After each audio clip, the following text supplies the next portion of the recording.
JR Country. Barbara, Stephen, Lee Olson, how you doing? Well, hello. Doing good. Excited to see you with the legendary Rascal Flatts. He'll be back in our neck of the woods at the Abbotsford Center on November 1st. How did you connect up with these legends? Honestly, the tour itself, kind of a surprise for me, to be honest.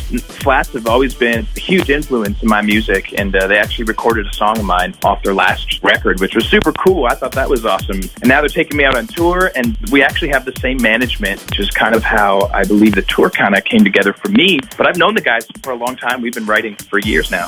You know, I don't think that a lot of people know that you've written songs, some of their favorite songs that they sing along to here on JR Country. Like you co-wrote Blue Ain't Your Color for Keith Urban, Kip Moore's More Girls Like You, along with stuff from Garth Brooks, Craig Morgan, Emerson Drive, and Mark Wills. I don't think a lot of people know that you are also a songwriter. Yeah, you know what? It's kind of been my secret talent. I moved to Nashville 15 years ago to do the artist thing, and I knew that, to do it properly and do it well, I knew that I needed to learn how to write a song, like all my favorite artists before me. So I kind of went to school and just kept my head down and put my 10,000 hours in, and it's been really amazing to see kind of the fruits of that labor. I've got to meet a lot of really cool people and been in a lot of really cool situations. That's all it takes, just 10,000 hours, according to Stephen Lee Olson.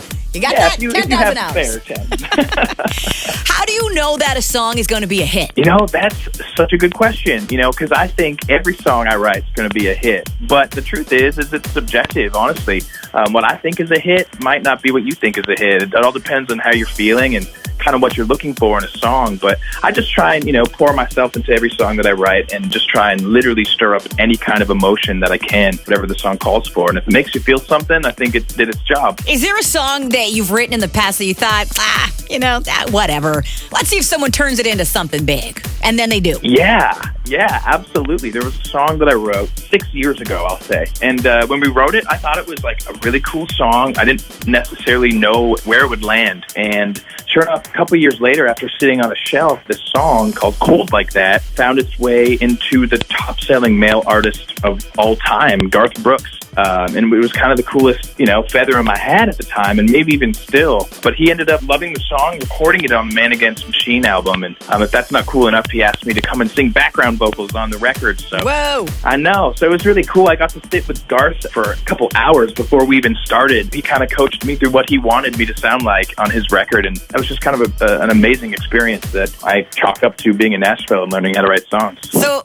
would you say that you and Garth are tight? Do you have his number in your phone? Because I got a favor, Stephen Lee Olson. Garth Brooks has played all across Canada. He's done like 8 shows in Edmonton, like 10 shows here. He hasn't come to Vancouver. Can you just put a little bug in his ear and say, listen, people in Vancouver want you to come visit them? I will. I'm going to text him right after I get off the phone. I'm going to say, hey, listen, Garth. Yeah. That's right. I'm going to tell him how it is. It's just a little favor. No big deal. If you don't mind, Stephen Lee Olson. I want to talk about your latest single, Hello Country, which we're spinning right now on JR. And it's got such a fun vibe. Thank you. Thank you very much. It was a really easy song to write. I wrote it with 2 friends of mine in Nashville this year. And her name, the girl that actually came in with the title, her name is Parker Welling. She wrote Yours for Russell Dickerson and is signed to Thomas Rhett as a writer. And the other guy's name is Brock Berryhill, and he's done a ton of stuff too. But she actually came in with the title Hello Country, and I loved the title, but I wasn't quite sold on it. I'm like that's a cool title, but I'm like, how do you want to hook this? Like, what's And she said, well, Goodbye City, Hello Country, and I was like, oh, I love it. So we wrote it, and we were done by noon. We were drinking margaritas by 12:30, and it was a good day. Well, you've put in your 10,000 hours, so this should come easy to you now, At right? least, yeah, that's right. You do a little work, before, and makes the payoff a lot quicker. Have you ever been in a car, listening to the radio, and then a song that you forgot you wrote came on? Because you write a lot of songs, like hundreds of songs every year. You can't remember every single one of them. You're right. It has happened. Actually, it has happened. It happened last week when I was here. I'm in Toronto right now, and can't remember what station I was listening to, but I was just driving, my truck. I drove my truck from Nashville, and a song called I Will Stand By You came on from High Valley, and I'd totally forgotten that I wrote that song. And then, actually, funny note, right afterwards, Drop came on from Dallas Smith, and I wrote that one too. So I was like, good God, this is pretty great day. If only they knew. That's right. We're talking to Stephen Lee Olson here on JR Country. With Halloween coming up, do you have a go-to costume?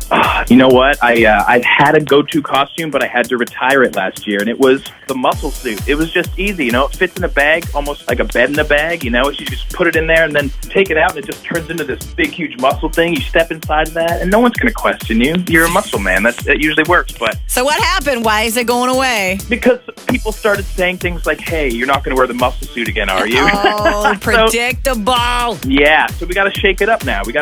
Well, you could go as the fourth member of Rascal Flatts. This is not a bad idea, I'm sure I can bejewel some jackets, and God, I don't even know what I would play with the triangle in that band. They're so talented. Yeah, why not? What about favorite Halloween candy? Oh, good question. I'm a full chocolate bar guy. When we were, I'm not trying to be greedy, but when we were kids, we would get pillowcases, and we would always try and go to like the biggest houses we could because they gave out full chocolate bars. So I'm a chocolate bar guy. I will eat a Wonder Bar until my belly hurts. I will throw candy corn at anybody. I don't want to see it. I can't look at it. It instantly makes me upset. It's just, I can't do it. So there's, you have my favorite and my least favorite. I was going to ask, and I'm glad we're on the same team because people that eat candy corn, we can't be friends. Yeah, I'm sorry. Friends That's off. the divide. You know what? I'm not a hater, and I love everybody, but I'm just sorry. There's no love for you if you're a candy corner. Candy corners. That's awesome.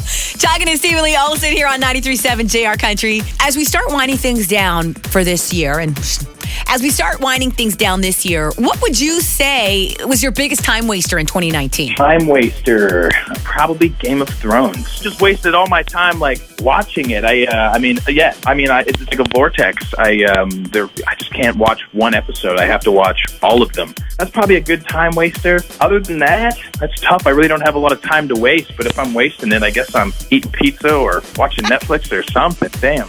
Well, thank you for your time today. It's Stephen Lee Olson joining me on JR, and we will be seeing you November 1st at the Abbotsford Center with Rascal Flatts. Absolutely. Thanks again. JR Country.